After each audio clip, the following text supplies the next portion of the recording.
Giuliani, the gift that keeps on giving, he gives into, a back and forth with a heckler because he's Giuliani. Here's the video.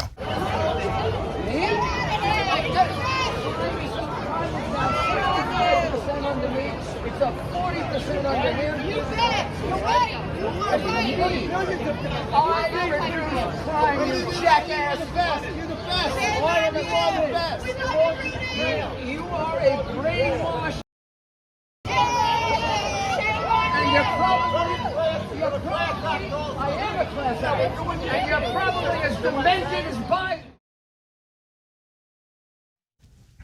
That makes me smile. Okay, let me give you some background to this insanity. And obviously Giuliani is senile.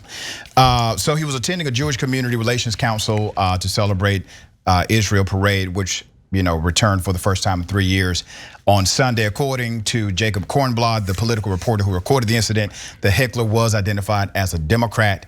As you heard, Giuliani referred to his 7 years as mayor when remarking how he reduced crime. So we're going to fact check that proclamation. How much credit goes to Giuliani? Well, let's look at it. All right, the violent crime rate dropped by 56% during the 8 years he served as mayor. Okay, murder down nearly 2/3, robbery down 67%, aggravated assault down 28%. But Giuliani's big claims come with big caveats.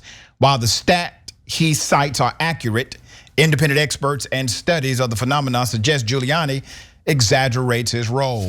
Well, that's a surprise. Okay, violent crime in New York began falling 3 years before Giuliani ever took office in 1994. U.S. Justice Department records show property crime began falling 4 years before. The decline accelerated during his administration, but the turnaround he claims credit for started before him. In the 1990s, crime fell sharply nationwide throughout other major cities throughout this country.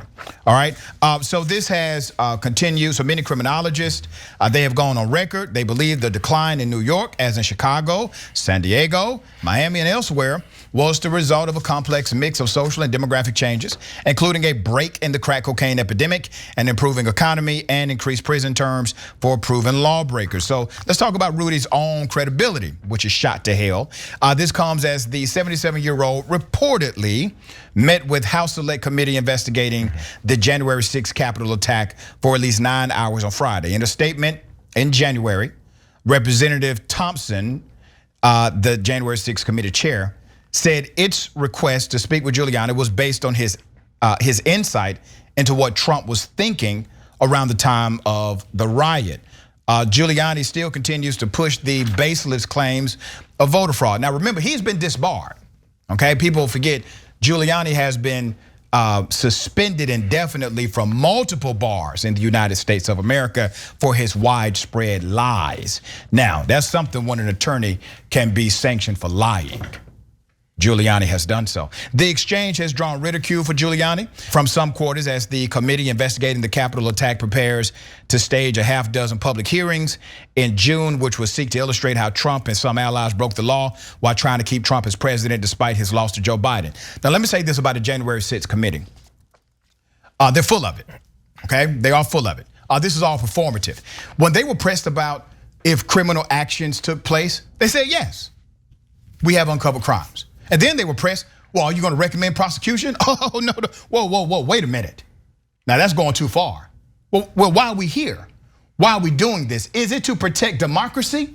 Is it to protect the common good of this country, the little that's left? Is it to protect the people, or is it to protect your power and have this as a political opportunity for you to one up an opponent during a particular election? All right, Giuliani has been accused of being at the forefront of a plot to have Trump's vice president at the time, Mike Pence, stop the certification of Biden's win, all right? With which Pence did not go along with his one time of integrity. He also allegedly coordinated an illegal attempt to have legislatures certify states of pro-Trump electors and states that actually Trump lost. All right, JR, thoughts? A couple things here, because first off, you're a former mayor of major city in the United States.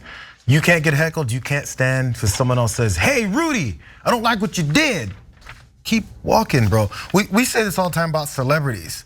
Why can't they just take it? I mean, some people may like it, maybe some people don't. If you're an elected official, if you're a former politician, you know you've been through all this stuff, and you know that you're not carrying the water for former President Trump on his election claims. You're not expecting this when you walk down the streets for a parade. You could be able to move on. I'm sure Eric Adams, who was also there, maybe got some negative comments. He's gotten them before too when they were talking about Kyrie Irving and them, and he confronted those things. Just be a normal human being. Why is that you think you have the right to then yell back at someone and then your big one-up is, you're just like Biden? This looks like a campaign event almost. Right. Just go down there and be the guy you're supposed to be. Celebrate the fact that it's been 2 years since we've been able to do this, but now instead you have to do it this way. And number two, really fast, because he's talking about this decline in crime and how great he was. Stop and frisk was happening under Rudy Giuliani. Yeah.